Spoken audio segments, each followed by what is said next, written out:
Strong winds moving through the state are keeping emergency crews busy tonight. Honolulu firefighters responded to a tree that fell on someone's home in Nu'uanu.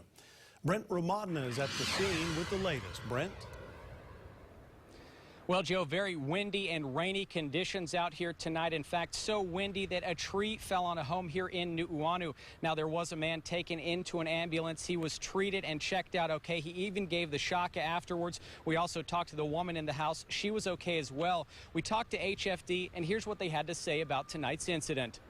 What we had was a large tree that I guess was rotten or something, blew over in the wind, and a major portion of it fell onto the garage and part of the roof of the house. The roof of the house was over the people who lived there, their bedroom, and it basically trapped the gentleman who lives there in his bed.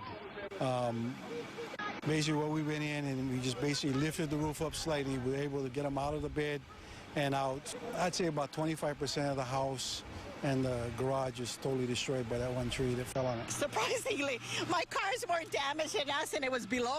I don't know how that happened, but it did. Now, with these windy and rainy conditions, firefighters expect to be out and have a very busy night tonight. We'll be following up and let you know of anything that happens next. Reporting live in Nu'uanu, Brent Ramadna, KHON 2 News.